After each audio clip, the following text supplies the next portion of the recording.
Bom dia, boa tarde, boa noite, aqui não tem horário.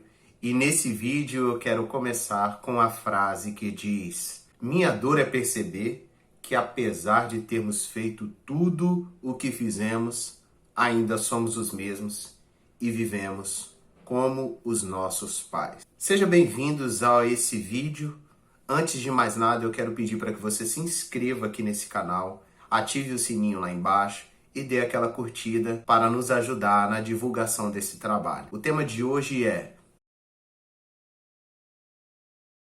estamos num período de isolamento social. E nesse isolamento social, vários problemas têm surgido e questões têm sido levantadas, sejam econômicas, sejam ligadas à segurança, à saúde. Mas o que me chama a atenção é uma questão que vem acontecendo dentro dos lares: o aumento da violência nos lares.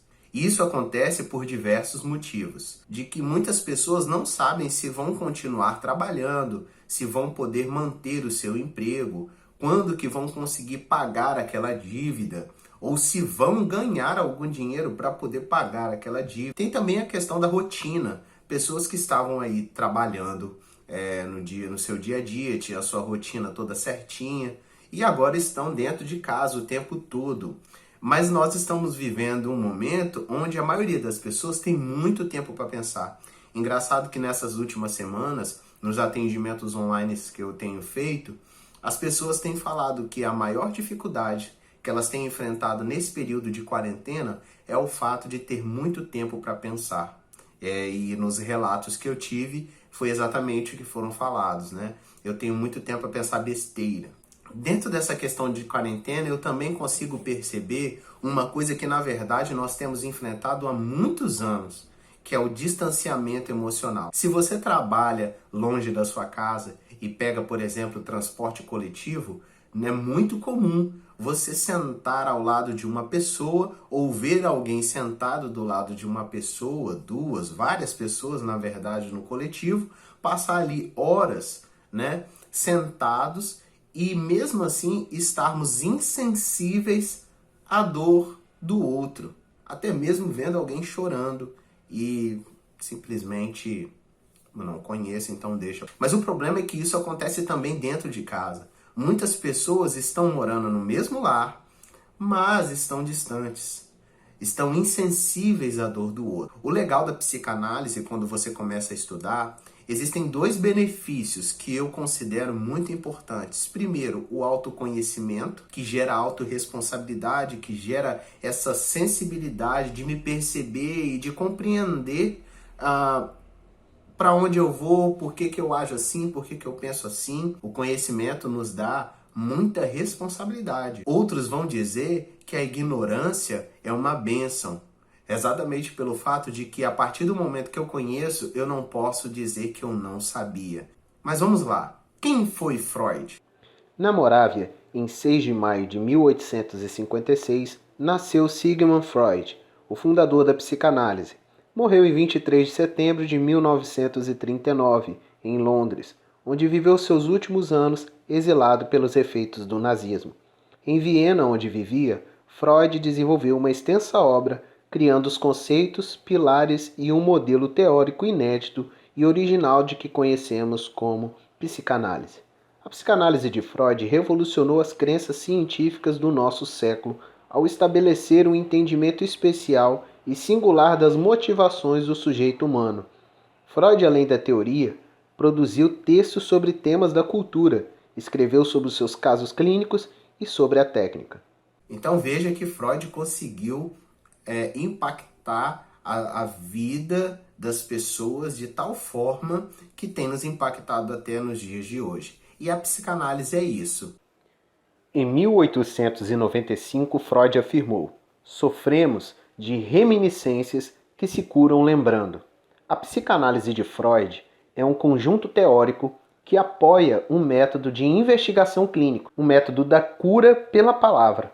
Razões históricas assinalaram que o método de investigação não pode ser pensado como um campo isento, asséptico, pois a cura está atravessada pela questão da transferência.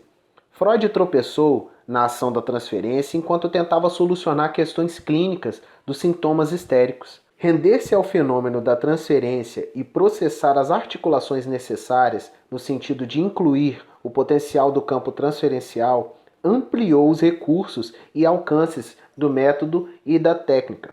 Porém, implicou numa importante escolha, equivalente à de renunciar um suposto poder de curar apoiado no modelo médico, como de saber tirar a dor do paciente, poder salvar questões de vida ou morte. Importante decisão do médico Freud, que organiza outro modelo, a cura pela palavra, diverso no modelo médico. Nasceu então o modelo da psicanálise, em que a cura pela palavra está pensada por Freud na dimensão de tentar tornar consciente o inconsciente. É uma hermenêutica da compreensão, do sentir, do pensar. Resumindo, para mim, a psicanálise é um método investigativo. Por isso, você não deve pensar que o assunto está fechado. Não. E nem tem o objetivo nesse vídeo de dizer para você que a psicanálise é a interpretação mais correta. Mas é uma forma. E você pode conhecer várias outras formas.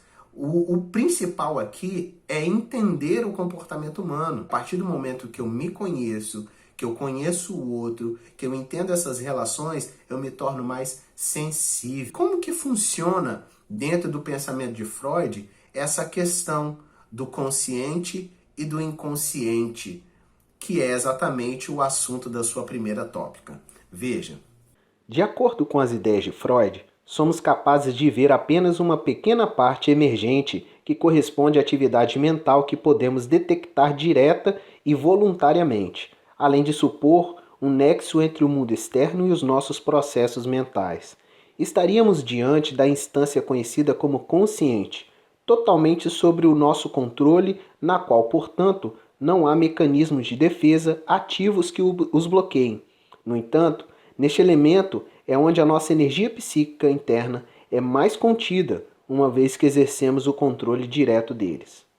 Podemos também encontrar uma segunda instância chamada pré-consciente, que corresponderia à parte do iceberg que está entre o emergido e o submerso, da qual forma, dependendo do movimento das águas e das circunstâncias, podem ser vistas. É o conjunto daqueles conteúdos que geralmente não são identificáveis e que não podemos trazer à nossa consciência à vontade, mas que podem emergir em nossa psique de uma maneira abrupta e quando fazemos um grande esforço para trazê-los à luz. Segundo Freud, para isso devemos superar a existência de mecanismos de defesa que reprimem esses conteúdos por meio da seleção ou da supressão. Finalmente, e talvez mais relevante, por exemplo, a psicanálise, que corresponde à grande massa de gelo que permanece submersa e invisível para ver o iceberg a partir da superfície, mas, no entanto, é essencial para a existência do que emergiu. Nós estamos falando do conceito de inconsciente, que incluiria todo o conjunto de unidades, impulsos, desejos, instintos primitivos ou até mesmo memórias reprimidas que se move pelo princípio do prazer e permanece oculto de nossa consciência, exceto na medida em que veio para estabelecer uma solução de compromisso para se tornar aceitável para o aparato psíquico. O inconsciente seria a nossa parte mais primitiva, pura e natural, na qual a energia psíquica se move com total liberdade. Ele também seria o mais forte e que mais marca o nosso modo de ser e a direção de tomar a vida, mas é fortemente reprimida e censurada por vários mecanismos de defesa quando tal conteúdo é inaceitável.